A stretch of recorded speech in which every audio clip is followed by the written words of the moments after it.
조상현 의원입니다. 오늘 이번 의회의 마지막 시정 질문인 것 같습니다. 지방자치단체 보조금 관리에 관한 법률 제1조에는 지방보조금 예산의 효율적인 편성 및 집행 등 지방보조금 예산의 투명하고 적정한 관리를 목적으로 한다, 이렇게 되어져 있습니다. 그에 따라서 또 제7조 제2항에는 지방자치단체장은 공모의 절차를 따라서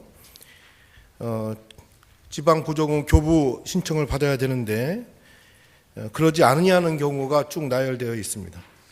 그 중에 4번 부분이 지방보조사업을 수행하려는 자의 신청에 따라 예산에 반영한 사업으로 신청자가 수행하지 아니할 경우 목적을 달성할 수 없을 때 이렇게 보조금 교부 신청서 받지 않고도 할 수 있게 되어져 있습니다.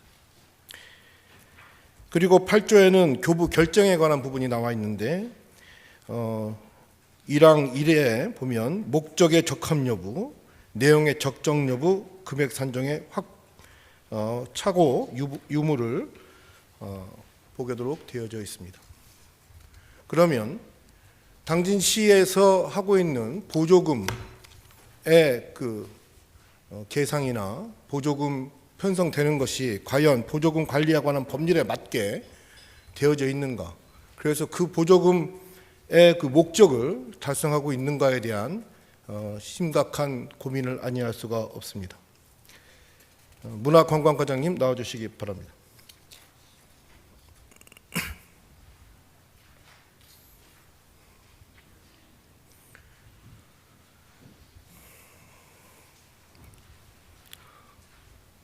언론지상에 회자가 되는 많은 예산 낭비 사례가 있는데 그 중에 대부분이 행사, 축제, 방만에 관한 내용입니다. 그리고 그 행사, 축제, 방만에 대한 모든 부분은 거의 민간 행사 보조, 민간 위탁 등으로 해서 보조금과 관련이 있습니다. 그렇죠? 네, 그렇습니다. 네, 좋습니다. 제가 요구한 자료에 따르면 문화재단 관련해서 자료를 요구했었는데요. 여기 보면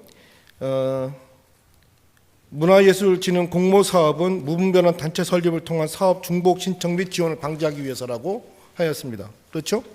예, 그렇습니다. 네. 그리고 내년도 2026년도 예산은 물경 1억 원 정도의 그 예산을 더 늘려서 이제 3억 5천만 원 정도의 예산을 늘렸습니다. 그 사유가 무엇인가요? 그동안 저희들이 한 70여 개 단체가 있는데 공모사업으로 진행된 사업이 그동안 2억 5천만 원 규모로 진행하다 보니까 단체에서 지원에 대한 그 금액이라든지 또 참여하는 단체가 요구하는 단체가 많다 보니까 그동안 사회단체에서 많은 예산단체에서 증액에 대한 요구를 많이 했습니다. 그와 관련해서 26년도에는 1억 원을 증액해서 그분 예술단체에 어떤 효율적인 지원을 하고자 증액한 요구한 사항입니다. 좋습니다. 문화예술진흥 공모사업 그 모집 공고나 절차에 따르면 여기 뭐라고 되어져 있냐면 한국문화예술단체 총연합회 당진지회 가입단체의 소속 지부 및 협회는 신청 대상에서 제외한다, 이렇게 되어져 있네요. 예, 그렇습니다. 그렇죠? 예. 그러면 예총 사업은 예총에서 하는 사업들, 예총에 들어있는 회원 단체들의 그 사업은 어떤 식으로 예산이 편성이 됩니까? 예총에서 문화예술제에 대한 행사를 하는 부분을 지원을 하면서요. 7개 단체, 예총에 산하 있는 7개 단체는 별도로 저희들이 금년 같은 경우 5천만 원 예산을 편성해서 회원분들이 그 사업의 목적에 맞는 사업을 할 수 있도록 지원을 좀 하고 있습니다. 네. 그래서 보면 2023년도부터 2025년도까지 우리 문화예술 이제 예전에 총무위원회인 문화복지위원회에서 삭감한 자료를 보면 총 15건에 2억 7,100만 원의 예산이 삭감되었는데 그 중에 거의 대부분이 이 예총 소속 단체의 예산이 삭감된 것입니다. 확인해 보시기 바라는데요. 이렇게 그 예총 소속 단체의 예산이 삭감되는 원인이 뭐라고 생각하십니까? 전체적으로 그 문화예술 단체에서 중에서 예총이 차지하는 비중이 좀 굉장히 크다고 봅니다. 근데 저희들이 지원 총 연합 행사로 지원해 주는 금액이 5천만 원이다 보니까 행사에 대한 계획은 많고 예산이 부족해서 막 도비 지원이나 이런 부분이 많고 거기에 따라서 불필요한 부분은 삭감된 부분으로 좀 판단이 되고 있습니다. 네. 거의 대부분 삭감된 예산들이 시의원 사업비, 도의원 사업비 등으로 해서 들어왔던 사업이 많이 삭감되었습니다. 이번에 5회 추경에서 문제가 되었던 예산 같은 경우에도 도에서 도비 관련해서 사업 계획서를 제출하라 이렇게 돼가지고 공문 오고 나서 단 하루 만에 사업 계획서를 제출하라고 공문이 왔고 그날 당일날 또 다시 하루를 연장해서 공문이 들어와서 거기에 응하셨죠? 예, 네. 단체에서 네, 그렇죠. 네, 저는 의아할 수가 없어요. 의아하지 않을 수가 없어요. 공문이 하루 만에 왔는데 사업계획서 하루 만에 제출할 수 있는 그런 놀라운 일이 벌어졌다. 그리고 그 단체에서 이미 다 준비해가지고 제출한 것이라 볼 수밖에 없는데요. 그런 부분에서 우리가 예산이 많이 삭감이 되었습니다. 과연 이렇듯이 시의원이나 도의원들에게 부탁을 하고 또 시도의원님들이 예산을 세워서 이렇게 예산이 세워지는 것이 과연 바람직하다고 생각하십니까? 예, 기본적으로 뭐 도비를 지원받는 부분에서는 뭐 저희들한테 도움이 된다고 판단이 되고요. 지원된 금액의 사업에 대해서 당초 처음에 추진할 때부터 또 도비가 확보됐을 때 그 사업에 대한 집행 과정이 효율적으로 이루어진다고 뭐 바람직하다고 저희 생각을 하고 있습니다. 저는 그렇게 생각하지 않습니다. 하루 만에 단 하루 만에 사업 계획서가 제출이 되고 또 우리 법에 따르면 아까도 제가 7조의 보조금법 제7조의 2의 4를 읽어주지 않았습니까?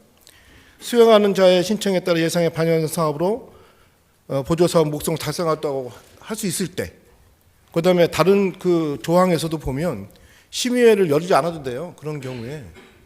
그리고 도비가 책정돼 갖고 우리가 넘어오면 당진시 보조금 심의위원회에서 심의하지 않습니다.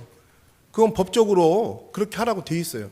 결국은 당진시에서 사업 계획서를 제출하는 순간 그 예산은 이미 본 예산에 올라온다. 왜냐하면 도비 보조 예산은 지방재정법에 의해서 지방보조금법에 의해서 무조건 예산이 계산해야 되지 않습니까? 그러면 결국은 거기에 대한 판단에 최종 책임자이자 최초 책임자가 당진시의회가 된다. 이렇게 판단합니다. 그렇기 때문에 이렇게 그 도의원 사업비나 시의원 사업비를 통해서 예산이 들어오는 것은 정말 불가피한 경우 이외에는 들어오면 안 된다고 생각하는데요. 이런 것을 방지하기 위한 대안이 있습니까? 예, 말씀을 드리겠습니다. 도의원 사업비 아까 말씀드렸던 부분은 도의원 사업비에 대한 부분이 확보에 대한 측면에서 금액적인 증가 측면에서 바람직하다는 말씀을 좀 드렸고요. 실질적으로 사업 단체가 많은데 특정 단체가 물론 필요의 목적은 있겠습니다만은 도의원이나 시의원님께 부탁을 드려서 예산을 편성하는 부분에 있어서는 일부 개선해야 할 필요성이 있다고 생각을 합니다. 그래서 저희들이 생각하는 부분은 물론 도의원이나 시의원님들도 협조를 좀 해주셔야겠습니다만은 도의원 사업비나 시의원 사업비에서 기존의 사업에 대한 부분은 여기 진행됐던 사업이고 평가를 통해서 효율성이 인정된 사업인데 신규 사업으로 진행된 부분은 시나 아니면 문화재단이 공모 사업을 통해서 객관적이고 또 골고루 단체가 지원될 수 있는 방안을 또 중복적이지 않는 사업을 추진될 수 있도록 하는 것이 저는 바람직하다 생각을 하고 있고 그런 부분에 대해서 검토를 좀 하고 있다는 말씀을 드리겠습니다. 저는 오히려 반대로 생각을 합니다. 시의원 사업비나 도의원 사업비는 파이로트 개념으로 뭔가 시행해보고 괜찮으면 계속 우리 그 정상적인 루트를 통해서 심의받고 이렇게 해서 들어와야 된다고 생각해요. 계속해서 관례적으로 계속해서 시의원한테 부탁하고 도의원한테 부탁하고 해서 예산이 계속 들어오는 거 문제가 있다. 이것은 축제나 행사에 대해서 축제심의위원회, 행사심의, 평가 이런 걸 다 우회하는 거 아닙니까? 그래서 오히려 반대로 해야 된다 생각하는데 이 부분에 대해서 대답해 주시기 바랍니다. 네, 그래서 저희들은 지금 문화재단 같은 경우도 공모사업 과정에 외부 평가를 통해서 그 사업에 대한 연속성을 좀 판단을 하고 있고요. 금년 저희들이 시에 자체적으로 지금 기존부터 추진되어 있는 금년 같은 경우는 24개 사업에 7억 6천만 원인데 이런 사업에 대해서도 평가를 통해서 사업의 지속성을 좀 담보를 좀 할 수 있도록 하겠다는 말씀을 좀 드리겠습니다. 일단 이 부분에 대해서는 좀 더 심도 깊은 논의가 필요할 것 같습니다. 네, 지금 의원님 말씀하신 부분에 공감을 좀 하고요. 도의원 사업비든 시의원 사업비든 간에 그 실제로 문화단체에 필요한 부분의 단체에 필요한 금액이 지원될 수 있도록 하는 부분에 대해서는 방안을 좀 강구하도록 하겠습니다. 제가 말씀드리고자 하는 것은 행사나 문화행사뿐만이 아니라 문화행사가 그 단체가 필요해서 해야 되는 건 아니에요. 문화행사나 축제행사 이런 것들에 수혜자가 그 단체에서 되겠습니까?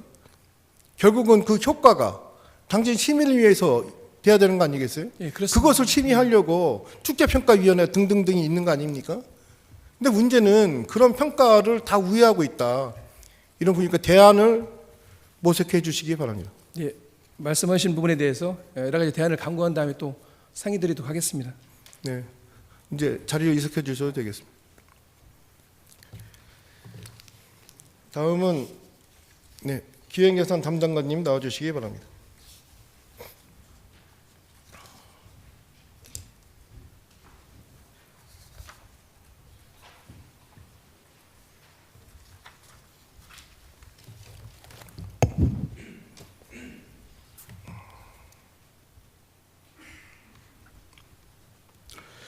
보조금법에 대해서 아까 서두에 이제 쭉 읽어드렸지 않습니까? 예. 네, 뭐 거기에 대해서 다시 얘기하지 않겠습니다.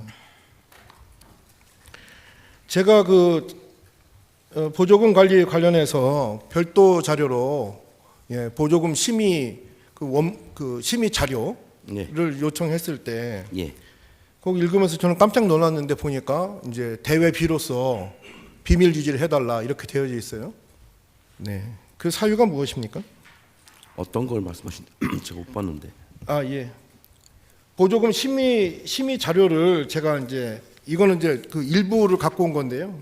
거기 보면 이제 그 이 자료는 대외비로서 뭐 누설했을 때는 뭐 법적인 조처가 있다 이렇게 되어져 있어서 제가 쭉 읽어봤더니 이게 왜 그렇게 무서운 문구를 써야 될지 모르겠다 뭐 이렇게 봤어요. 그랬더니 이제 저한테 대답하기를 사업자 번호나 개인 전화번호나 뭐 이런 것들이 있기 때문에 누설해서 안 된다 이렇게 되어져 있어요.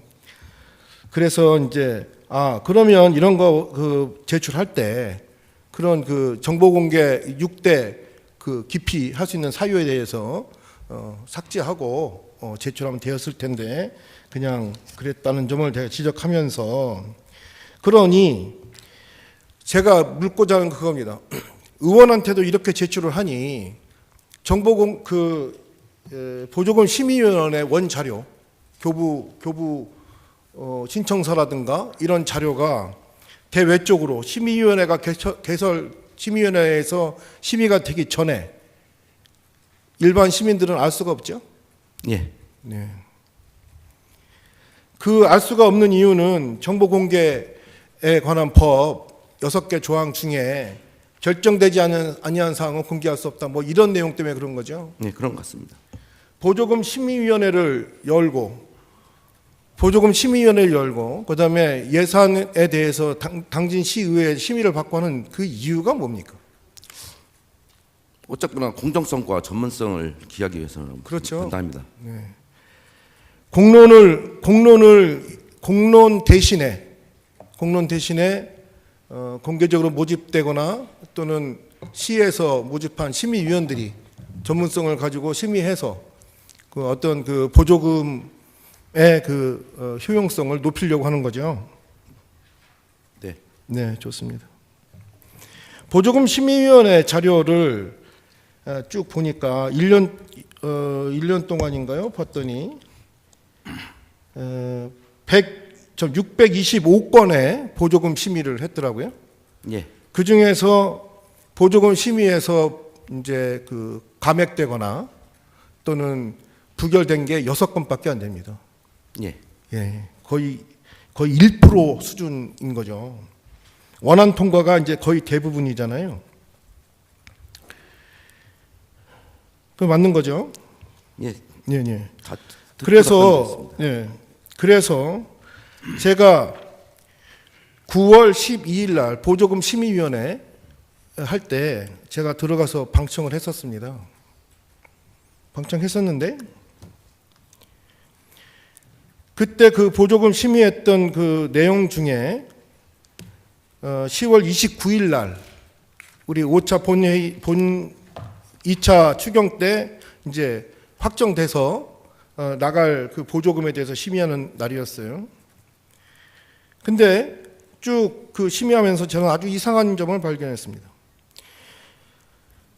25년도 전기통신 금융사기 피해 예방 사업에 인건비가 4개월치가 들어가 있었는데 사실은 우리가 11월 초나 돼야 예산 배정될 거니까 그 인건비가 반은 삭감이 돼야 될 텐데 그냥 통과가 되었다. 양식어장 정화 사업이에요. 정화하는 건데 그것도 4개월치인데 그것도 그냥 통과되었다. 농촌마을 공동급식 지원 9개월치인데 2개월도 안 남았는데 6천만 원이 그냥 만 원이 그냥 통과되었다. 더 재밌는 것은 농협에 지급하는 순행조끼, 더울 때 그 순행조끼 입잖아요. 그거에 대해서 420벌을 구매해서 3,360만 원을 들여가지고 배급해 주겠다. 11월 달인데 이것도 원안 통과됐어요. 그래서 저는 보조금 심의위원회가 이게 그냥 통과 의뢰인가 보다. 원안 통과가 이게 무슨 뭐 지상 과제도 아니고 그렇게 된다고 생각하는데 그래서 심의위원회를 봤어요. 심의위원회를 봤더니 심의위원회가 지금 14명으로 구성되어져 있죠. 네. 네, 그 중에 공무원이 3명이에요. 예. 그 11명이 이제 민간인이라고 봐야 되는데 거기 보니까 전원이 전부 다 전원이 당진시의 사업을 민간 위탁받는 단체나 보조금을 받는 단체의 장이거나 이렇습니다. 너무한 것 아니냐 이런 생각이 들어요. 과연 그분들이 자기가 속해 있는 단체의 보조금에 대해서는 재척 회피하시겠지만 나머지 부분에 대해서도 과연 자유로울 수 있는가? 만약에 어떤 단체의 예산에 대해서 보조금에 대해서 문제 제기를 했을 때 당연히 복수하지 않겠어요? 그렇기 때문에 사실은 보조금 우리 보조금 조례에는 쭉 있어요. 뭐 대학교 조교수 이상부터 시작해서 또 뭐 변호사 등등등 시민단체 관계자 등등등 쭉 있는데요. 유독 보조금 심의위원회는 보조집행 관리 경험이 있는 자 대표 여기에 다 꽂혀가지고 전부 다 선임을 해왔다. 이거 문제 있다고 생각하지 않으십니까? 예, 답변드리겠습니다. 네. 그 조당임 의원님 질의사항에 대해서 다소 민감한 사항, 어차피 이해관계 단체이기 때문에 사실상 그동안 보조금 심의 관련 그 심의원 의쪽 씨는 폭넓게 살펴보지 못한 것은 사실입니다. 그리고 그 의원님께서 지적하신 사항에 대해서는 좀 더 보다 좀 보조금 관리에 전문 지식 있는 대학 교수라든가 변호사, 뭐 금융 전문가 이런 등을 해서 추천과 공개 모집을 병행해서 좀 공정성과 전문성을 좀 함양하는 것이 어떤가 생각됩니다. 네, 좋습니다. 우리 당진시 각종 위원회 설치 및 운영 조례 조례가 있습니다. 그 조례는 보조금 조례 같은 경우에는 그 조례를 따르지만 그냥 보통인 경우에 일반적으로 우리가 운영하는 당진시에 그 소관되는 그 위원회에서 이 정도는 해야 된다 이런 거를 밝혀놓은 조례입니다. 예. 그 조례에 따르면 이런 식으로 되어져 있습니다. 제7조 위원회 구성 그러면 1항의 2 보면 대학연구소 학회기관 비영리 민간단체 등에 소속하고 그 소속기관 단체로부터 추천받은 자, 그 다음에 위원회 참여를 희망하는 시의 주소를 가진 사람, 주민, 요 둘을 넣을 수 있게 되어져 있는데 그 3항에 보면 뭐라고 되어 있냐면 요 두 부분에 대해서는 인터넷 홈페이지 또는 시보에 공고하고 공개 모집에 따른 방법으로 위촉해야 한다 이렇게 되어져 있습니다. 무슨 얘기냐? 당진시 보조금 조례에는 공개 모집에 관한 내용이 없어요. 그냥 시민단체 관계자 추천, 그다음에 뭐 대학 관계자 추천 이런 식으로 되어져 있다. 그러니 지금 담당관님께서 얘기한 대로 좀 전에 다른 그 조항에 보조금 조례에 맞춰 가지고 추천을 받고 공모하겠습니다 했는데 공모에 대한 내용이 없다. 그러니 보조금 조례도 개정을 통해서 이 공모에 대한 부분을 넣고 그것을 시행해야 되겠다 생각하는데 어떻게 생각하십니까? 예, 검토하겠습니다. 네, 이상으로 마칩니다. 들어가 주셨습니다.